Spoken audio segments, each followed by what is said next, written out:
Hi stamping friends, I'm Karina with karinascreation.com, and today I want to show you this watercoloring technique I'm doing for Stamp Set of the Month, which is Wetlands. And you get these fun images that are really fun to watercolor. So what I've done is taken watercolor paper, and I've actually stamped some birds and a little bit of the grass on watercolor paper already, and then cut it out with a top note die. I did stamp it with StazOn ink. StazOn ink is a permanent ink, so you don't want to drop it on your floor. And I find that when I buy this, I like to have a refill on hand as well. I find it tends to dry out a little quicker than normal inks. So what I'm going to do to watercolor it is, this is what it will look like when it is finished. And I wanted to kind of make a sunset, so the sun setting into the water. So what I did was take a 1 1/4 inch circle punch and punch a piece of Whisper White cardstock, or any kind of cardstock, and I'm just going to place it over the birds just to protect it a little bit. Now the very first thing I'm going to do is I'm taking Tangerine Tango ink, and when you squeeze the ink and you open it up, it leaves a little bit of pool of ink on the top of the lid, and that is how I'm going to color it.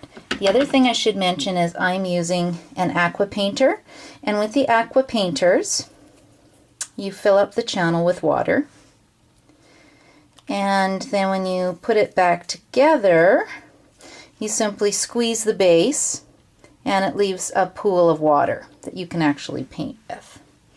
So that is what I'm going to do. So step 1, I'm just going to take a little bit of color, and I'm just going to go along the bottom and make a line in Tangerine Tango ink for my sunset. I don't know if I'll color the whole thing for you, because I'm sure you will get the idea. Now the nice thing about it is after this I can actually start blending it up a little bit. If I don't quite want that line there, I can smooth it out.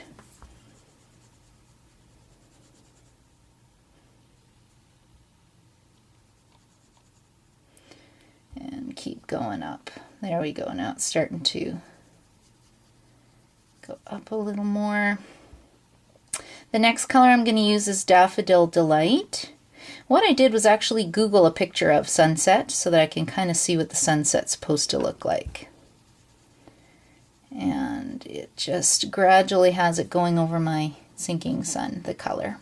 So now I'm going to take some Daffodil Delight ink, and again, squish it to get some color going. And then I will open that up. And same thing, I'm just going to be pulling the color up and over the sun. Now you can see I got a little bead of water here. This is where it's really helpful to have a Kleenex, and we'll just dab that off. And I'll just blend that up and out a little bit. Okay, and then my next color I'm going to be using, and to clean it you simply just wipe it on the paper and clear it off. The next color I'm going to use, I'll close this up, get it out of the way. Oops, I gotta keep my sun there. I'm going to use Pool Party ink. So again, same thing, squeeze the ink pad. Look at that beautiful little pool of ink it makes. Now I want this to be quite light. So, oh, that's way too dark.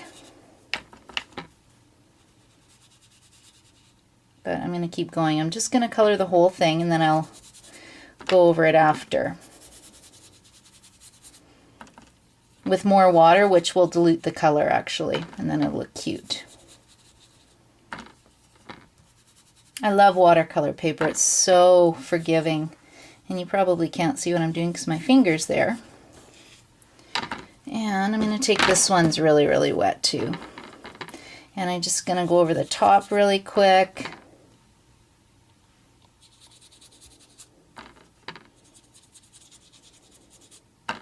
Ooh, I should have maybe put some fluffy clouds in here too, but that's okay. Okay, I actually like that. That's not too bad. I might leave it just as is. Now you can see when I pull this off, there's my little sun. My little sunspot.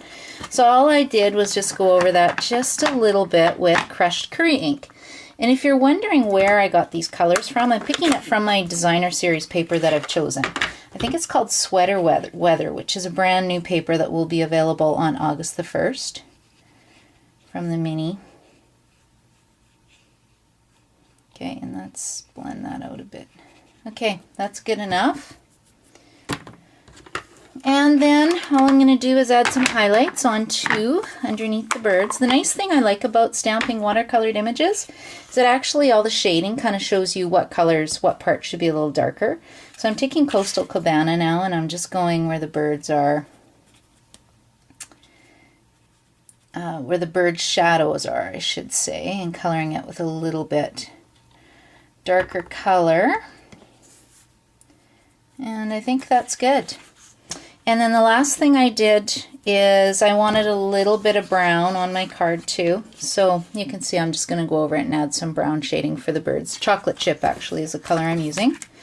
And again, squeeze the ink pad. So I'm using lots of colors, but you can do whatever you want. It's just really, really fun. And just give the birds a little bit of color. They just look naked. Naked birdies. We need to give them a little pop of color. And the color bleeds a little bit with watercolor, but I really, really love that look. Okay, and I think that's it. There's my weeds. So I will show you the finished card on my blog, and I hope you enjoyed that. And we'll try watercolor, coloring with watercolor paper and the aqua painters. It's lots of fun. Happy stamping!